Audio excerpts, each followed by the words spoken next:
Chapter 2. The brain pan of the new Tower of Babel was peopled with numbers. From an invisible source, figures dropped rhythmically down through the cooled air of the room, collecting like water in a basin at the table where the great brain of Metropolis worked, becoming tangible under the pencils of his secretaries. These 8 young men resembled each other as if they were brothers, which they were not. Though they sat as motionless as statues, with only the writing fingers of their right hands stirring, each one, with a sweat-bedewed brow and parted lips, seemed the personification of breathlessness. No head was raised when Frida entered, not even his father's. The lamp under the third loudspeaker glowed a reddish white. New York was speaking. Joh Fredersen was comparing the figures of the evening exchange report with the lists that lay before him. Once his voice sounded, entirely vibrationless. Mistake. Further inquiry. The first secretary quivered, stooped lower, then rose and retired on soundless soles. Joh Fredersen's left eyebrow rose a fraction as he watched the retreating figure, only for as long as was possible without actually turning his head. A thin, concise pencil stroke crossed out a name. The reddish-white light glowed. The voice spoke. The numbers dropped down through the great room. In the brain pan of Metropolis. Frida remained standing motionless by the door. He was not sure whether or not his father had even noticed him. Whenever he entered this room, he became a 10-year-old boy again, defined by uncertainty before the great, concentrated, almighty certainty called Joh Fredersen, who was his father. The first secretary walked past him, greeting him silently and respectfully. He resembled a competitor leaving the racetrack, utterly beaten. The young man's chalky face hovered for a moment before Frida's eyes like a large, white, lacquered mask. Then it was blotted out. Numbers dropped down through the room. 1 chair was now empty. On 7 others sat 7 men, pursuing the numbers that sprang unceasingly from the invisible. A lamp glowed reddish-white. New York spoke. A lamp sparked up greenish-white. London began to speak. Frida looked up at the clock opposite the door, which dominated the entire wall like a gigantic wheel. It was the exact same clock that, flooded by searchlights from the heights of the new Tower of Babel, flicked off its second sparks over the great metropolis. Joh Fredersen's head stood out against it, forming a crushing yet accepted halo above the brain of Metropolis. The searchlights raved in a delirium of color against the narrow windows that ran from floor to ceiling. Cascades of light frothed against the panes. Outside, deep down at the foot of the new Tower of Babel, boiled Metropolis. But in this room, not a sound was to be heard except the incessantly dripping numbers. The Rotwam process had rendered the walls and windows completely soundproof. In this room, which was simultaneously crowned and subjugated by the mighty timepiece, nothing had any significance but numbers. The son of the great master of Metropolis realized that as long as numbers came dripping out of the invisible, no word from a visible mouth that was not a number could lay claim to the slightest attention. Therefore, he stood gazing unceasingly at his father's head, watching the monstrous hand of the clock sweep onward. Inevitably, like a sickle or a reaping scythe, it seemed to pass right through his father's skull without harming him, climbing up the number-set ring, creeping around the heights, and sinking again to repeat the futile blow. At last, the reddish-white light went out. A voice ceased. Then the greenish-white light went out too. Silence. The hands of those writing stopped, and for a single moment, they sat as if paralyzed, relaxed and exhausted. Then Joh Fredersen's voice said with a dry gentleness, "Thank you. Tomorrow." And, without looking around, "What do you want, my boy?" The 7 strangers quitted the now silent room. Frida crossed over to his father, whose glance was sweeping the lists of captured number drops. Frida's eyes hung on the blue metal plate near his father's right hand. "How did you know it was I?" he asked softly. Joh Fredersen did not look up at him. Although his face had gained an expression of patience and pride at the first question his son put to him, he had lost none of his alertness. He glanced at the clock. His fingers glided over the flexible keyboard, soundlessly flashing orders out to waiting men. The door opened. Nobody was announced. Nobody comes to me unannounced except my son. A light flashed below the glass, a question. Joh Fredersen extinguished the light. The first secretary entered and crossed over to the great master of Metropolis. You are right. It was a mistake. It has been rectified, he reported expressionlessly. Thank you. Not a look, not a gesture. The G Bank has been notified to pay you your salary. Good evening. The young man stood motionless. 3, 4, 5, 6 seconds flicked off the gigantic timepiece. 2 empty eyes burned in the young man's chalky face, branding their fear into Frieder's memory. One of Joh Fredersen's shoulders made a leisurely movement. Good evening, the young man said in a strangled tone. He left. Why did you dismiss him, father? The son asked. I have no use for him, said Joh Fredersen, still without looking at his son. Why not, father? I have no use for people who startle when one speaks to them, said the master of Metropolis. Perhaps he felt ill, perhaps he is worrying about someone dear to him. Possibly. Or perhaps he is still feeling the effects of too long a night in Yoshiwara. Frieder, avoid assuming people are good, innocent, and victimized just because they suffer. He who suffers has sinned, against himself and against others. You do not suffer, father? No. You are quite free from sin. The time of sin and suffering lies behind me, Frieder. And if this man now, I have never seen such a thing, but I believe that men resolved to end their lives leave a room just as he did. Perhaps.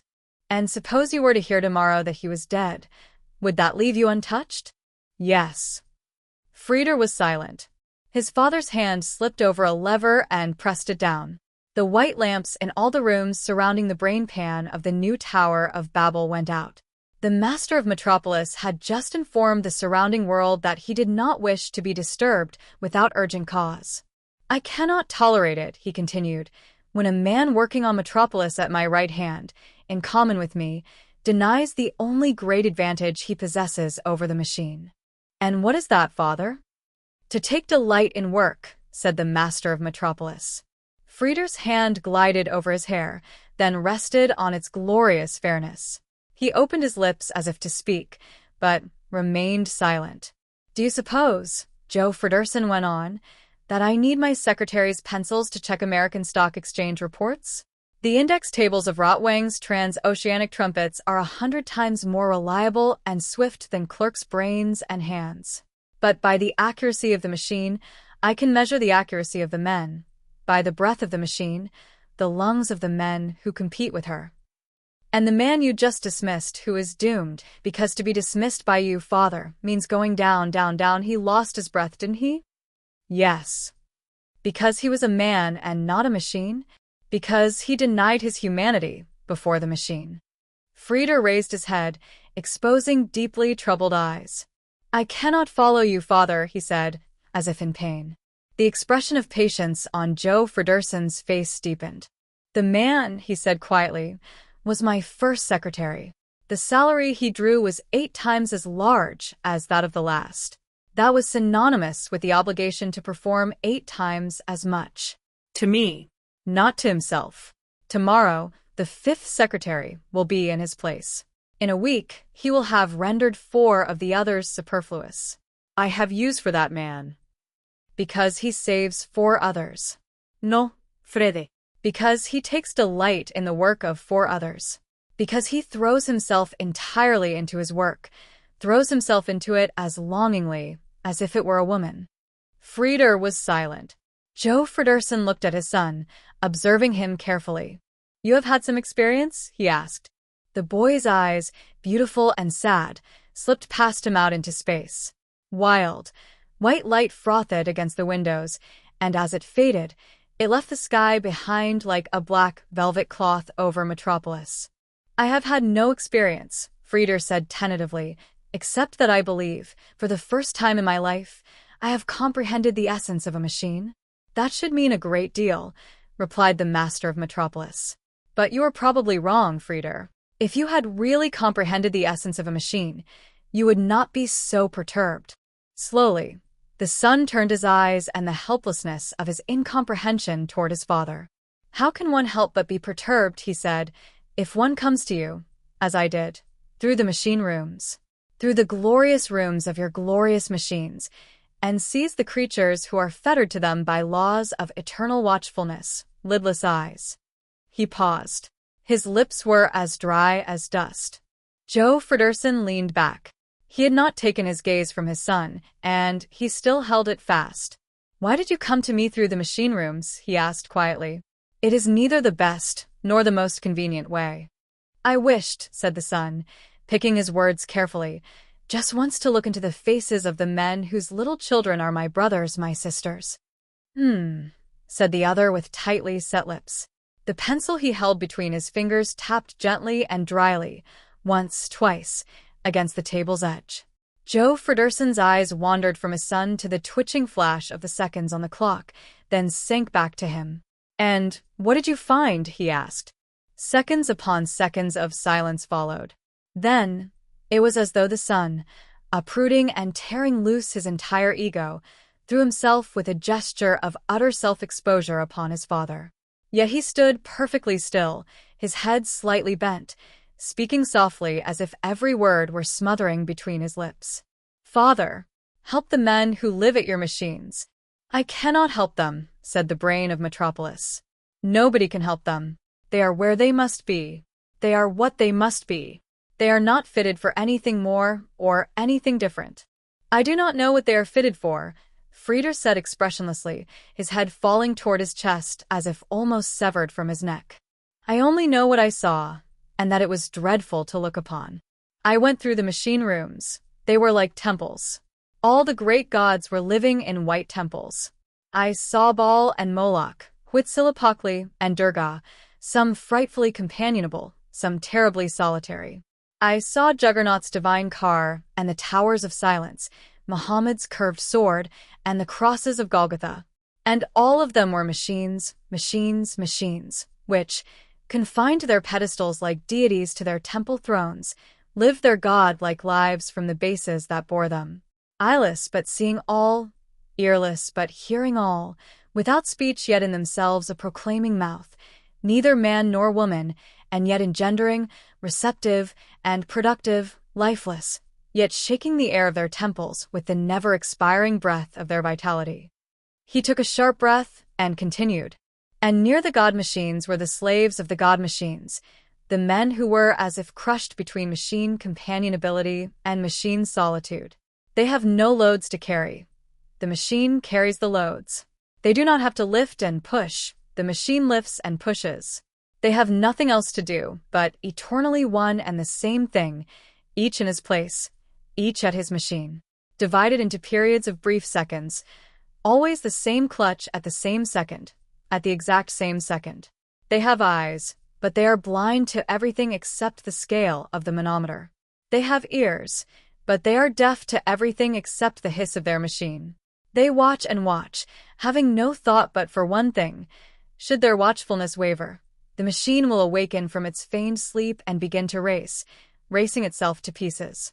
And the machine, having neither head nor brain, sucks and sucks out the brain from the paralyzed skull of its watchman with the tension of its watchfulness. It does not stop. It sucks and does not stop until a being is left hanging to the sucked-out skull, no longer a man and not yet a machine, pumped dry, hollowed out, used up. And the machine that has sucked out and gulped down the spinal marrow and brain of the man, wiping out the hollows in his skull with a soft, long tongue of its soft, long hissing, that machine gleams in its silver velvet radiance, anointed with oil, beautiful, infallible, Baal and Moloch, Huitzilopochtli and Durga. And you, Father, you press your fingers upon the little blue metal plate near your right hand, and your great, glorious, dreadful city of Metropolis roars out, proclaiming that she is hungry for fresh human marrow and human brains. Then the living food rolls on like a stream into the machine rooms, which are like temples, and that which was just used is thrown up. His voice failed him. He struck his fists violently together and looked at his father. And they are all human beings. Unfortunately, yes. The father's voice sounded to the son's ears as though he were speaking from behind 7 closed doors. That men are used up so rapidly at the machines, Frieder, is no proof of the greed of the machine, but of the deficiency of the human material. Man is the product of change, Frieder, a once and for all being. If he is miscast, he cannot be sent back to the melting furnace. One is obliged to use him as he is, whereby it has been statistically proven that the performance capabilities of the non-intellectual worker lessen from month to month. Frieder laughed. The laugh came so dry and parched from his lips that Joh Fredersen jerked his head up, looking at his son from narrowed eyelids. Slowly, his eyebrows rose. Are you not afraid, Father, supposing that the statistics are correct and the consumption of mankind is progressing increasingly fast, that one fine day there will be no more food left for the man-eating god machines? And that the Moloch of glass, rubber, and steel, the Durga of aluminum with platinum veins, will have to starve miserably? The case is conceivable, said the brain of Metropolis. And then, said the brain of Metropolis, by then a substitute for man will have to have been found. The improved man, you mean? The machine man? Perhaps, said the brain of Metropolis. Frieder brushed the damp hair from his brow.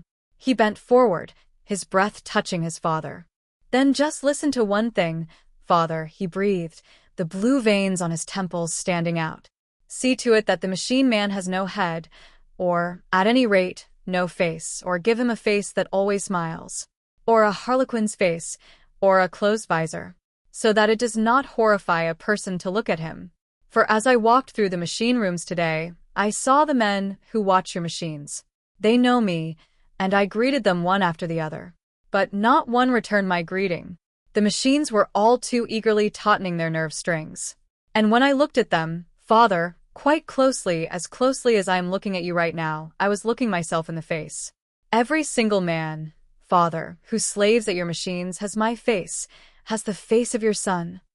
Then mine too, Frieder, for we are very like each other, said the master over the great Metropolis. He looked at the clock and stretched out his hand.